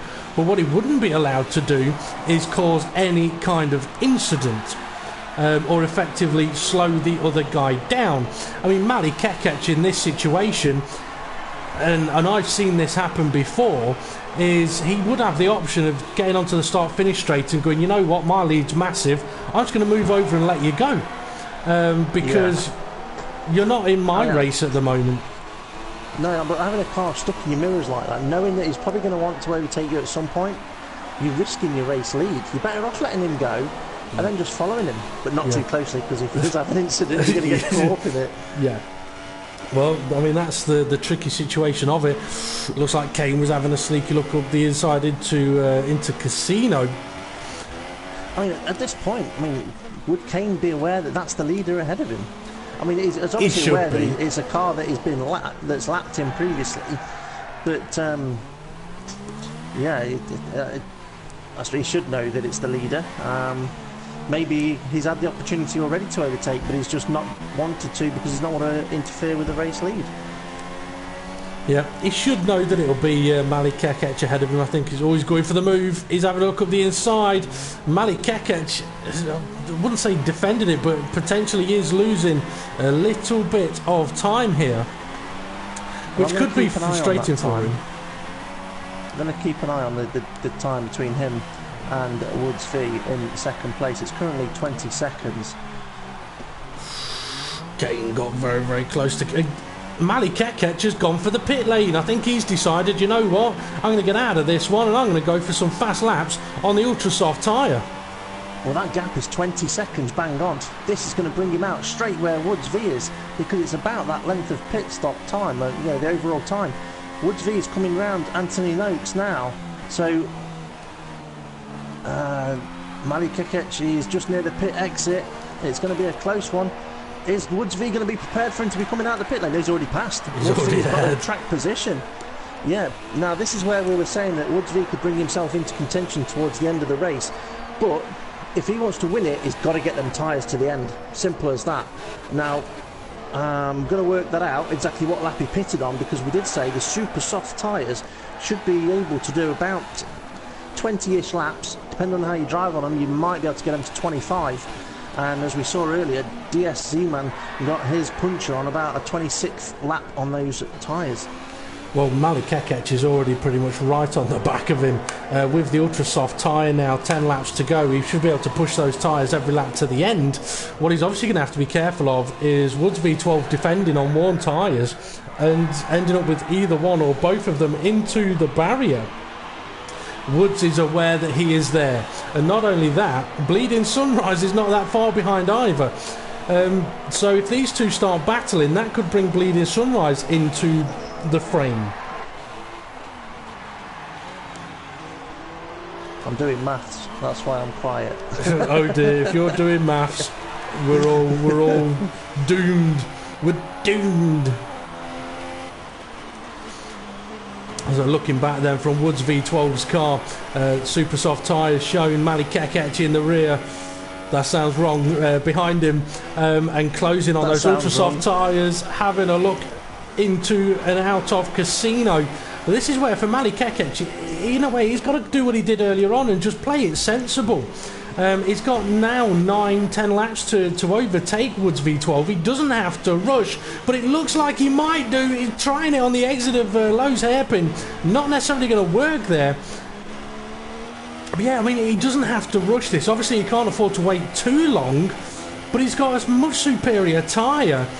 So I've got a feeling he's going to have a look into the harbour chicane. He has a look, but not a determined one. Now having a look on the exit. Kane Panda is out of this race. Mali Kekec now looking into and out of to back. Play it safe, Kekec. Wait until DRS because he just had a massive moment there. Sensible can win races now and again. Oh, and he's just clipped the back of V12, giving him a nudge saying speed up. And this is what you've got to be careful of. You hit the back of him too hard, you're going to damage your own front wing. But this is the time to really be sensible and make it work. He's not quite able to do so. I think he has on the exit. Yeah, he has on the exit. See, that's all he had to do, was play it patient until the exit of turn one, as he showed earlier on. It can be the best overtaking place. I know people like to go for it into the harbour chicane, but to be honest, it's not the best of places to make a move because of how tight and narrow the circuit is. The best place is, I mean, I believe, on the exit of turn one. You get a car out of position and then you can just breeze past them. So that's Mali Kekec back into the lead. And as you're going past them up that hill, it's kind of like a slow speed coming out of turn one, so it's not too dangerous putting your car alongside somebody in that position. Just looking at Woods' strategy, if he wants to get these tyres to the end, he's got to do 24 laps on them. Where's that going to put him with other cars that are around him? Well, the next car down the road behind him is Bleeding Sunrise on soft compound tyres, who is definitely going to be going to the end on those. But Bleeding Sunrise is literally only, what, 4 seconds? 3.5 seconds behind him. It's that gap's going to be coming down really quick, pretty quick, really pretty quick. It really Toro could. Rosso front wing in the last corner there. Well, the Toro Rosso drivers are a Razor 21 and Calzo 210, and I have just been on board with both of those, and I can't say I was looking for damage. Let's have a look. Difficult to see any front wing missing on a Razor. Let's see for Calzo. I think maybe a front right end plate missing. No, maybe a couple of bits of winglets. But I mean, yeah, you were mentioning about Bleeding Sunrise. Could he potentially catch Woods V12 now? Well, if Woods' tyres start to go off quite quickly, then he could catch him. He really could catch him. Got an interesting view here of Bleeding Sunrise's car. I mean, he can see Woods V12 ahead, and Bleeding Sunrise is on a set of tyres that should comfortably get him to the end of the race. Well, there's a driver out on circuit at the moment that's putting pretty quick lap times. It's going to spice everything up. There's the fourth place guy, DS Seaman. He's on ultra soft tyres, and he's pushing like mad on these tyres at the moment, so he's going to be catching up Bleeding Sunrise and Woods V. So it's going to be a very interesting finish to the race. Let's see. I mean, Bleeding Sunrise, he is gaining, I believe, on Woods V12. I mean, Woods is 4.79 behind the leader, and Bleeding Sunrise is 6.7, so it's under 2 seconds and maybe about to shrink again. Well, it's 7.1 to the leader now, but it's obviously, oh yeah, I mean, through the corners, this is where Bleeding Sunrise is going to have the advantage and is having the advantage. Looking I mean, for Bleeding Sunrise, I mean, I think in this, given this situation, he's going to do everything he possibly can to get past Woods V12 here, going through the harbour chicane, and he's gaining on him again. As you have a quick look at the boats on the in the harbour, and quick look at the fans in the crowd. He's gaining. I mean, every corner he's gaining on him. He's pretty much within DRS range now. So again, for Woods V12, he's going to come under pressure down the start finish, and this is where Bleeding Sunrise, he now needs to either be very reckless or very patient, because the last thing he wants to do is end his race going for a move. But if he does what Mali Kekec did the previous lap, be patient for the lap, get him out of position in turn one, that's where his best opportunity could definitely come along. Yeah, this is going to be an interesting battle, this, and I'll just try to work out another driver strategy. DS Siemens, if he's taking those tyres to the end, he'll have done 22 laps, I think it was, I worked out, on a set of ultra softs, which is let's call it extreme tyre wear towards the end of the race. So maybe he's just trying to secure his fourth place, Are you sure it to be that amount of laps on the ultra softs? Because he pitted at the end of lap 23, so that it would be 39 minus 16. 23, anybody? 16 laps. Yep, okay, I got my numbers wrong. It's alright, it's no problem. Okay, Bleeding Sunrise. You carry on working on that for the moment. Get my calculator. Yeah, you do that. Bleeding Sunrise, he's all over the back of Woods V12 again. He's closer than he has been before, but Woods V12 has had a fantastic exit as they try and negotiate the ghosted car of Drew into turn one. So that's not going to result in a battle, but there has been a car that has just come out of the pits, and I think it was a Razor 21. It is. He's just pitted for a brand new set of ultra soft tyres, and he's come out right ahead of Woods V12 and Bleeding Sunrise. Oh, Woods has just clipped the barrier twice. That could compromise him. He won't want to do that too often. He'll be aware that a car has exited the pits ahead of him. Woods' tyres, I think they're going now.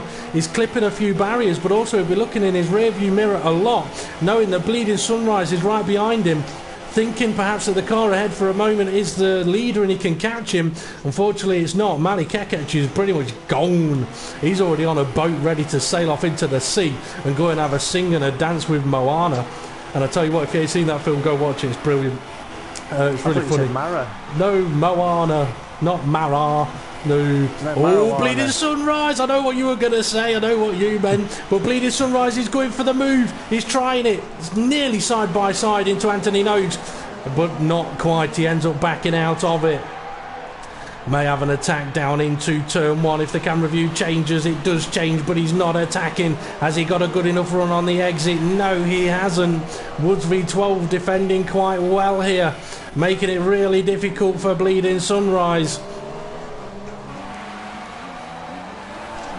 We've seen a very mixed strategies here from all of the drivers, and you can't necessarily say that one is better than the other at the moment. No, I mean, Malik Kekec, I mean, did he have to pit? Did he have damage? Could he have got to the end?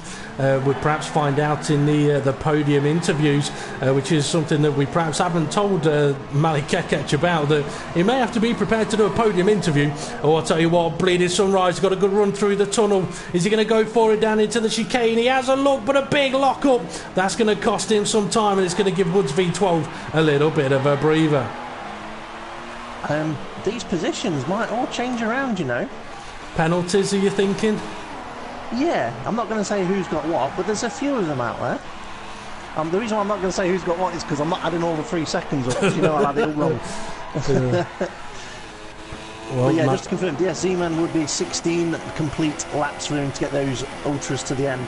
It should be possible, just. Okay. Now, this battle for second place is allowing a Razor to pull away on his brand new ultra soft tyres. I think it'll be annoying Bleeding Sunrise quite a little bit, because when we saw in the World Championship race yesterday, drivers getting stuck behind cars. I mean, it helps if you've got the 2 steps between the tyre compounds and a little bit of extra tyre wear involved as well. It can make life a lot easier, but I mean, this is a situation where we've got Bleeding Sunrise having a look on the exit of Lowe's, trying to get Woods v12 out of shape before the tunnel. But Woods isn't on. Sunrise is into the barrier. I think he may have got away. 4 wheels on his wagon.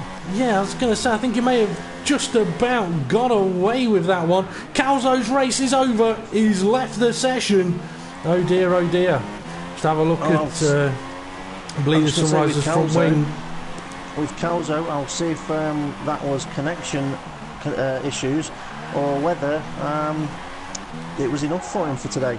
We'll see what happens. Well, it may have been terminal damage for all we know. Bleeding Sunrise's front wing looks like it is all intact, but he has lost now a lot of time. And I was going to say that this was a situation where Bleeding Sunrise is on the harder compound tyre, although perhaps a little bit fresher, perhaps able to last a little bit longer, but not really any time advantage in the tyres. So difficult situation for him. Just to say, Calzo's car is still driving around the circuit without a driver, so it does look like it was a connection problem there. Can confirm he got disconnected. His race engineer, Mr. Overdykink, has confirmed Calzo got disconnected. Calzo, go and check what Connor's up to, because if he's in the bathroom having a poo, playing games on his phone, you know you can blame him for it. I thought he was going to say in the bathroom watching videos. No. Not even go there. Okay, Malik Kekec is not far off starting the last lap of the race, and I've got to say, the opening stint of this race was absolutely fantastic. 3 cars battling it out at the front. Mr. Loki, God knows what happened to you at the start of the race, but obviously not moving potentially robbed us as a 4-way battle at the front, which could have perhaps mixed things up a lot more. Monaco is a high attrition rate circuit, and by that I mean there's a good chance a lot of cars might not get to the end. I'm not sure at this moment exactly how many cars are still running, but I think it is only about 7 from the 16 that started the race. So yeah, that's the high attrition rate coming into effect, and that's why we say the number one thing at Monaco is to get to the end, because even if you're slow, you could score points because other people could crash out. It's one of the biggest key factors you can think of. For Malik Kekec, though, to come into the Front Row Racing World Series reserves in short notice, really, because he only applied a day or 2 ago, to come in on his debut at Monaco, put on the display that he has done, This is without me seeing what penalties he may get by the game. But to go on and take the victory here at Monaco is just absolutely phenomenal, and that's what provisionally he is about to do as he crosses the line and takes the win here in Monaco. Woods V12 sitting in second place, and the gap between him and Bleeding Sunrise has got considerably bigger now. Woods V12, a good recovery drive for him to take the second place, working his strategy quite nicely there. Bleeding Sunrise, he's going to cross the line in third place, but as GP said, positions may switch, and I tell you what, you mentioned about DSE, man, he did manage to catch up to the back of Bleeding Sunrise. Eraser 21 finished a lap down and looked like he was the last of the finishers. There were penalties involved, and it does put DSE man up onto the podium. So him getting close at the end was crucial for him. Steve, if you can take screenshots of the result here for me, if it's showing you the correct names of the drivers, but obviously quite a few DNFs there. If you can also try and get pictures that doesn't show the time penalties, so it can show the exact timing gaps between the drivers, would be great. But there we go, what a race. Not many guys finishing, well, that's Monaco for you. And sometimes the people who win are the people who make the least amount of mistakes. But Mali Kekec, what a debut. Mr. Loki dominated qualifying. Mali Kekec dominated the race. Absolutely cracking one for him. Steve, if you could now send in a chat invite to Mali Kekec, DSZ Man and Woods V12, and we'll get ready to do a podium interview with them. So guys, if you've got questions that you want us to put forward to the podium sitters, feel free to comment them on YouTube with @FRR, so that Steve can pick them out from the rest. We'll also get to the answer of the question of the day, but we will obviously ask it to the podium sitters as well. Is Mali Kekec is in the lobby now? What's his real name? Is it Ivor? Something. That's right, yeah. Just noticed that you'd commented on YouTube, so I was going to say you'd have just heard that you're going to get an invite to the podium, which is good. Okay. I can confirm, DP, that you've got all three podium drivers in with you. Okay, congratulations guys, well done, thanks for joining us. If you could all please just quickly make sure that you have got your microphone set to allow to be shared in the chat party, otherwise the viewers watching on YouTube and Calzo's brother in the bathroom watching will not be able to hear you. So if you could just quickly make sure that you have got your microphone set to allow to be shared, that would be absolutely fantastic. Ivor, we will come straight on to you. What a debut, well, what a race. Congratulations, well done. Monaco, it ain't an easy one. Gonna touch on qualifying a little bit. It looked like you put in a little bit of a banker lap on your first lap. Took it easy, just made sure you got a lap in. You then went and pushed a little harder for laps later on. Mr. Loki took pole position, but at the start of the race he doesn't move, and off you go into the lead of the race. So what were you thinking, what were your emotions at the end of qualifying and by the time you got to turn one at the start of the race? So at the end of the qualifying I was like, could have done a little better, pushed more harder, something like that. And yeah, what was the gap, like 1.2 seconds? Yeah. Yeah, really, I was like ashamed for 1.2 seconds. Gotta do something better. And then coming to the race, like I was, what is he doing? Is he sending? Oh well, I'll just go into the lead and take the win. No, actually, I was so surprised and happy. I mean, I couldn't believe it. Yeah, that's it. Well, it was a gift for you at the start of the race. What wasn't a gift was having two Red Bulls right up your gearbox for the whole of that first stint. I've got to say, well done for coping with that pressure. So what was that first stint of the race like, having those two behind you, trying to overtake you on the track, in the harbour, everywhere? Yeah, my hands were literally shaking, and like the end of the second sector, like where we have the left-right-hander, the really fast left-right-hander, I was going so like 50% power. I was just don't crash, and you take the win if you do good enough.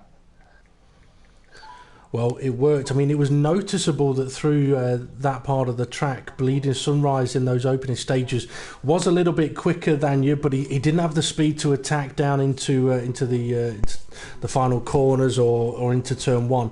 So, got to say, a fantastic display.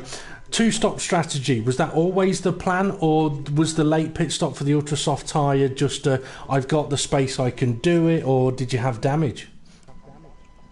Yeah, it was actually, I was planning one sub, but lap 29, something like that, I crashed in the casino square and like saw the gap, it's 20 seconds plus something, and I decided to pit, but fortunately I rejoined behind Mercedes, I think.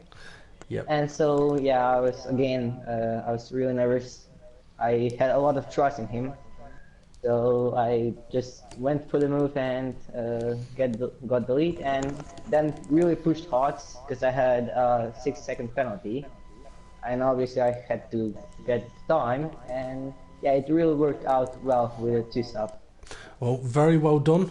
Don't go anywhere just yet, because we may come back to you in a few moments. Very well done for taking victory here in Monaco. We'll move on to Woods V12, I believe it was, that finished in second place. An interesting race there, Woods. I enjoyed every single bit of it. You might have done. The cars behind you may not have done. Qualified. I've just remembered qualified. Oh my days. That was hilarious. Well, yeah, it may be for you, perhaps not for Calzo. It was unfortunate for him. So, come on, what happened in qualifying? How did you end up facing the wrong direction in a big cloud of smoke? I was going for I was on my warm-up lap and I ended up hitting the side of the wall, so it spun. I had no room to reverse. So I had to reverse the whole way back to the pit. And unfortunately, Calzo got caught in that. And you both end up with position drops. Okay, so the race from your point of view then, I can't remember if we saw much in the opening stint. I mean, I think from the broadcast side of things, the more entertaining part was the last stint of the race. So tell us a little bit about the opening stint. Instead, I took my time, let everybody else in front of me made mistakes. I started 11th, so I let everybody do their own thing, let mistakes pass them one by one. And then I got two or three good passes in some of the tight corners. And then Bleeding Sunrise had me under pressure of the last 5-6 laps. Well, it looked like a lot of pressure. How were your tyres at that stage of the race? Because it looked like they may have been struggling a little bit. They were at 45% when he finished that race off. All tyres. Well, he was trying to get past. Go on. I was when he was driving slow and he was catching, I was even driving slow at the corners to hold him up. Oh, he'll be even more unhappy now. I mean, the thing is, it's Monaco. It's not easy to overtake, and he tried in pretty much every corner, and unfortunately wasn't able to do it. I think both himself and Kane Panda, they had differing issues throughout the race, which affected their opportunity to sort of battle for the race win and the podium. So unfortunate for them, but a great battle at the end there. And that battle, even more frustratingly for Bleeding Sunrise, meant that DSC Man was able to get close enough that penalties, when they came into effect, would steal the third podium position. So Woods, don't go anywhere just yet. We may come back to you in a moment, because we're going to move on to DSC Man, you sneaky American. I think Bleeding Sunrise is not going to be too happy that you've stolen his position there, but that's just the way it is. So your race then, qualified I believe on the super soft tyre, chose to go long. For the opening stint of the race, it looked like you had it quite comfortable, because the cars ahead were pulling away a little bit, the cars behind were all doing their own parties behind, giving you a bit of space. So the opening stint, was it just tyre saving, get as far as you can, until it come to the end of your stint when everything got a little excited? Yeah, I was pretty happy to end up with a bunch of room in front, a bunch of room behind me on the harder tire than everyone else.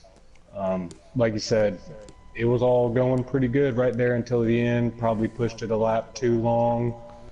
Had a little incident with Bleeding Sunrise, and Yeah, right there at the very end, I was really just trying to get within a 6 second window and hope that he had penalties. So it ended up working out well.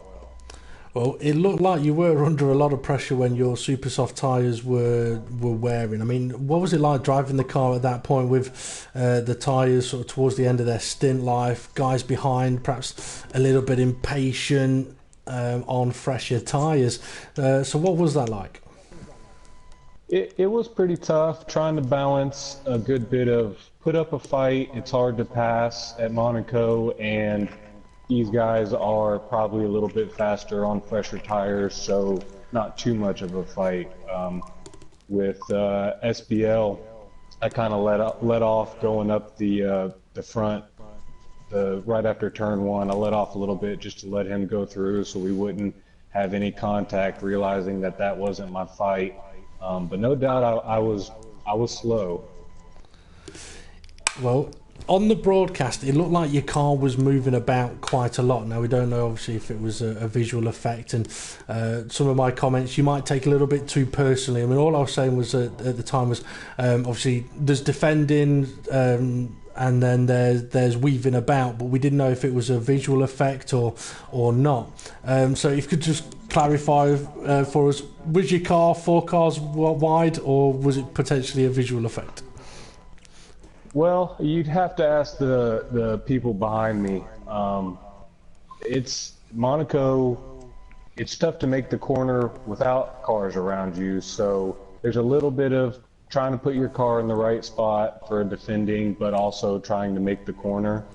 And you'd have to ask those people behind me whether they thought it was too much. But I always try to keep it clean. One move, go by the rules. I will say that when there was contact with Bleeding Sunrise, there was a weird little jump on the screen, like cars jumping around a little bit. So that could potentially have been part of the issue. I believe as well at that point he, on the run down towards to back, there's a part of the barrier where I think it either steps out or steps in. There's a bit of a gap there, and unfortunately sort of clipped that and sent him spinning around. He was lucky not to lose a wheel there. But anyway, very well done on the third podium position. Don't go anywhere just yet, because I'm going to hand over to Steve in a moment for any questions that he's got for you three guys, and also from YouTube for you three guys, and then we'll get on to question of the day. So go on, Steve, any questions for the drivers? Questions. Got so many. I want to know all about their setups, about the strat. No, I'm not going to go that far. No, I just want to say, for a debut race from SBL, to come and do that and to look quite calm and composed was pretty good. So no questions as such. I just want to say congratulations to the top three, and especially SBL for taking the win there. When it comes down to the questions on YouTube, I've just been having a little look through. There's a couple of questions, but Mystic Joker, it's not necessarily a question, but he just says, let's go DS Demon, podium, yes. Then he goes on to say, great win for Mali as well, good job, podium. We've got the guy that's been watching for most of the race called Razor Sharp. He just says that race deserved a sub, so well done to the guys out there for creating a great event for us to commentate on. Now, somebody has asked a question to somebody that should be on the podium, but he's not on the podium, and that is, he asked a question to Bleeding Sunrise. So unfortunately, Bleeding Sunrise should have been on the podium, but he got a penalty and wasn't able to be here, and he just wanted to know how frustrating was it to lose the second place. But I thought he lost third place. I think we all know what the answer of that would be. Yes, he did lose third place, and yes, he's miffed. I think might be the answer to that one. You would be after a race. I mean, like I say, Bleeding Sunrise and Kane, and the battle with Mali at the start of the race was great, and it's unfortunate that Kane had a drive-through penalty, I believe, for speeding in the pit lane. It's unfortunate that Bleeding Sunrise had a couple of issues himself that kind of robbed us of that fight, and that Mr. Loki also decided to have an additional break at the start of the race. I mean, we don't know yet what happened with him there, and it'll be interesting to find out. But yeah, very well done. Yeah. And Bleeding Sunrise miffed. Yeah, another question that's come in is, what are the new guys hoping to gain from these races throughout the season? And if a permanent drive is available, will yours be able to? Will yous be able to adhere to the rules? So basically, what they mean by a full-time drive is for the World Series, the league that's the one above the reserve league. So basically, I think there's probably a question to each one of them. So if you want to start with SBL, yeah, if you heard the question, how would you answer it? I think I just try to enjoy it, have fun, and like improve myself, improve my racecraft, and obviously my quali, because I'm beep in quali. Yeah. And what was the second part of the question? Would you, if you made it up into a permanent seat, would you feel you'd be able to adhere to the main rules of the league? Nah, I don't think so. But yeah, it's my first race, come on. Yeah, I mean, I must say though, it's the first time I've heard you on here, and I'm going to put this out there right now. I think you're Felipe Massa in disguise, looking for something to do now you've retired from Formula One. What? Is that Glock? Is that Glock? So, Woods, same question to you. then to Woodsy. Yeah. What was that first question? What's your I'll read the whole question out again. I think hang on, Steve. I think the easy way to do it is, what's your aim in front row racing? And if you make it into the World Series or the World Championship, if you go that route, do you think you could adhere to the full rules? Yeah. I kind of play for the full rules. That's Toto Wolff on the phone. He's asked me to drive his car for him next season. Yeah, right. Someone's watching the broadcast. Okay, DSC man, same question to you. I just enjoy good racing. That's what I get out of these, and I'm pretty sure I can adhere to the rules of the World Series race. I really tried to do this race as if somebody went back and watched my film, they would see I didn't cut any corners, I didn't get any warnings, I kept it, you know, and ultimately that's what got me on the podium. So maybe the blocking, who knows? I want to go back and look at the video now because I didn't think I was moving around too much, but we'll go back and check. But overall, I consider myself a pretty clean driver. Yeah. Well, like I said, don't take my comments too personally. I was just commentating on it at the time. But, I mean, it could have been a visual effect. I think there may have been a few occasions where it looked like you were in the barrier as well. But, I mean, what you've said, though, is the right way to look at it.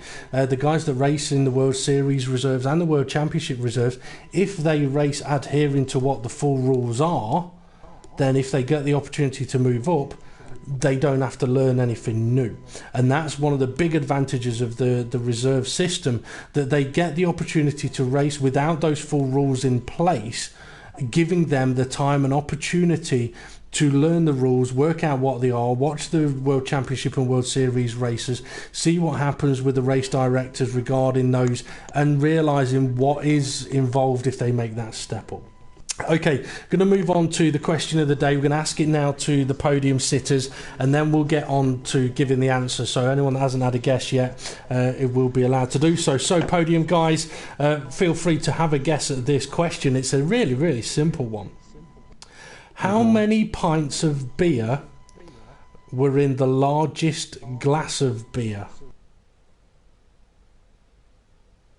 What? It's a simple question. How many pints of beer were in the largest glass of beer? Fuck, am I here? I should move this. I'm going to take a random guess and say 12. 12. Okay. Come on, Woods. I'll note it down. Yeah, come on, Woods. Give us your guess. It can be Guinness. It's the same as beer. How many pints? Guinness is a beer. Let's see. Let's say 10. Okay, that's the second one that's guessed 10. Okay, Mali Kekech, if you want to have a guess at the question of the day. Yeah, because I'm only 14, I don't drink beer, just to let you know. So if I'm horribly wrong, don't blame me. Jeez, I was drinking at 15. Shouldn't be saying that, Woodsy. I can't comment. But okay, Mally, just imagine it's pints of water. Uh-huh. So come on then, give us your guess. How many? 13, 14. Okay, we'll go with 14 as his final answer. Can I change my guess? I just want to say it's probably a really massive, stupidly large glass, but they only poured 1 pint in it. So I'm going to say 1 pint. Ooh, no. Because if you've got a big glass, it doesn't necessarily have to fill it. So I'm going to go with 1 pint. Okay. Well, I'll give you the answer in 1 second, but I think one person's answer may have to be ignored and disqualified, because I did say at the start, if anybody gets within 1% of the answer, I think they may have cheated. So, Daniel Evans, you may not be playing this game quite fairly, because the largest glass of beer contained 3,664 pints. It measured 2.2 meters high. It took 1 hour. It took 1 hour to fill the glass, and it was 1 pint for every kilometre of the Tour de France, and it's from the Guinness World Records online, so that's where I got the information from. But yeah, the largest glass of beer contained 3,664 pints. Dan said, about 3,500, trying to get himself out of the 1%.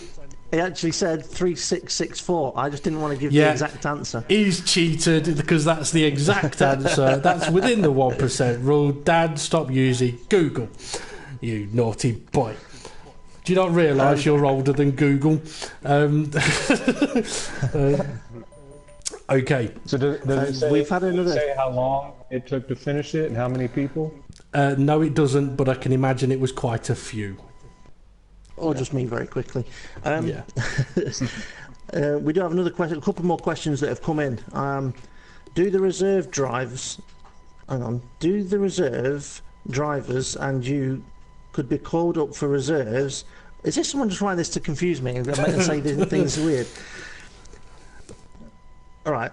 Do the reserve drives and you could be called up for reserves, or if placed becomes available, you could get a drive permanently? Okay, well, just that makes loads of sense, and it's Ray that's posted that. All right, I'll quickly go through that again. Okay, the reserve drivers, the guys that take part in the reserve events, they are effectively on the reserve driver list, meaning that if a World Series driver for round 6 in Monaco next Thursday can't make the race and needs a reserve driver, they can call on any of the guys that took part in the World Series reserves. So they can call on any one of those drivers to take their place. They will then be subjected to the full FRR rules and regulations. When it comes to getting a permanent place, basically the situation would have to arise that a driver no longer is racing in the World Series. And this goes for the World Championship as well, but I'm going to use to say World Series. So yeah, if a driver is no longer able to compete in the World Series, then his teammate that is left will be given a list of drivers from the World Series reserves and from Row Racing that says, right, you get to pick who your new teammate's going to be. Here's a recommended list of drivers. You can pick one from this list. You can either pick one straight away, or you can take a couple of races to try out a couple of guys as reserve drivers to see who you want to put in that permanent seat. So that's how that works during the season. Now, when we get to the end of the season, things are slightly different there, because I mean, sometimes people leave, sometimes people join, sometimes work gets in the way, life gets in the way, people want to go from assist to no assist, no assist to assist. Things get changed about a little bit, but there has been a situation brought in for Front Row Racing this season, that is, in the World Championship and the World Series, any drivers that retire, disconnect or DNF from 50% of the races, they lose their seat at the end of the season, because they've only been able to basically attend or complete, for whatever reason, 50% of the races. Obviously, being crashed out by other people would be taken into consideration on that. So there are ways that drivers could unfortunately lose their permanent seat if their attendance isn't high enough, or they've attended but just got part way through races and thought, oh, sod this, I'm going to give up. Because at the end of the day, we have got a pool of drivers that want those seats and want to race to the end of the races. So at the end of the season, more spaces and places would definitely become available. So that's the way it works at the moment. Okay, I hope that answered Ray's very confusing question, which he wrote in a way really to confuse Steve on purpose. Okay. Actually, the other question that I was going to ask was actually the question that Ray was trying to answer, but Ray wrote it in a way that it sounded fair enough. So okay. The question Ray was right, just to confirm, Ray was answering the question, which was, how do we get to drive for the series? Right, okay. So that's what Ray's answer kind of question was, but so you've covered all of that really well. Yeah. But I just want to touch on another question someone's just thrown in, with the last one I'm going to ask, and that is, out of the podium drivers, who would you like to see in Rosberg's seat for next season? Who's first? You can go first if you won the race. Okay, so I would like to see Verlaine or Alonso. I mean, like, I'm a little fan of Alonso. I'm actually a Ferrari fan, but I really like Alonso, and like, I feel sorry for that guy. I mean, he went to McLaren, and McLaren is actually pretty bad. And then Verlaine, he's an absolute beast in that manner, and I think he totally deserves his place in Mercedes. Okay. Okay, good answer. Good thought. He's falling asleep. Vinny.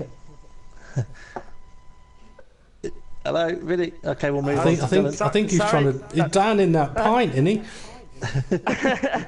I'm busy texting messages. I wasn't even listening to the question. Who would you like want to see in Rosberg's seat? Myself and Eddie Irvine come back out of retirement. Oh my God! Right, dear Zed, man, come on, stop him talking. Come on. I personally would like to see Alonso get a chance at another championship. Verlaine, while impressive at the beginning of the season, seemed to fall off, and I'm just not sure about him. I think there's a few drivers that are going to be miffed, that they sorted new deals out in the last couple of months. Hulkenberg, he'd have been good in that Mercedes, but he signed a new deal for Renault. Yeah, great choice, Hulkenberg. Bad timing on that one, I'm afraid. So there's a few drivers in that situation. Personally, my heart says put Button in the car.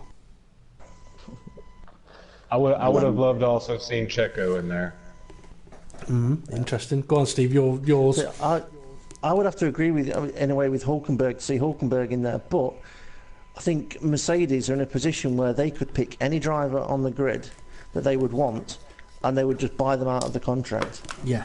So even though Hulkenberg's got a new contract, it wouldn't stop Mercedes from wanting to buy him out of the contract if it's who they wanted long term.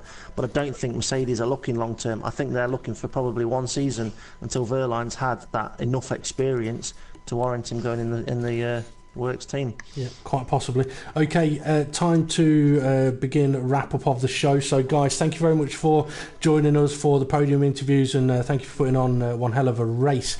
Thank you as well to all of the viewers for joining us. Next up on the Front Row Racing YouTube channel, Steve, this is your chance to quickly check your details. Actually might not be on this Sunday. That all depends on whether I'm going to be available to do the broadcast or not. But there is a Project Cars race this Sunday. Steve, you got the details of that? I have. It's the PCS LMP1 League at 8 PM UK time. It's round 9 of 10, Hockenheim GP circuit. Okay, so for anyone 26 laps. Yeah, so for anyone that's interested in getting involved in Project Cars, feel free to let us know on that one, and we'll get Front Row Racing JS informed on that one. If I am available, obviously it will be broadcasted live on YouTube, but I won't know until a little later in the week, so keep an eye on that one. Definitely next up on the Front Row Racing YouTube channel after that is next Wednesday for the World Championship Round 6 at Monaco, and the World Series Round 6 at Monaco on Thursday. Those two races could be rather interesting to watch. A lot to win and a lot to lose in those two events. Also, quickly mention as well, I mentioned yesterday that the Christmas calendar was posted up on the Facebook page recently. I will mention it again though quickly. The next World Championship Reserves and World Series Reserves races. Round 7 at Canada will be the last F1 events of this year. They'll be the 21st and 22nd of December, I believe it is, or 22nd and 23rd. 21st and 22nd definitely is. So that'll be round 7 at Canada. Then there'll be a little bit of a break over Christmas, and the World Championship and the World Series will start up again in the first week of January. That means it gives the reserve drivers quite a break from Canada to the next race, which I think might be Baku after Canada. I'd have to check on that one. So I can confirm it it is. is. Okay, so plenty of time for the drivers to get their practice in for Baku. Okay, so, go on, Vinny. Sounded like you was going to say something then. Well, No. Yeah, Baku is actually a phenomenal track. My favorite. It's a class track. I Well, know it. Yeah.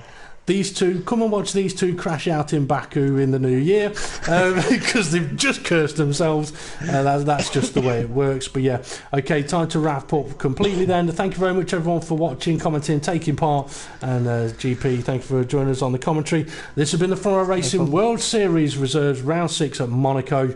Make sure you join us next week for the main events in the World Championship and World Series. See you all soon.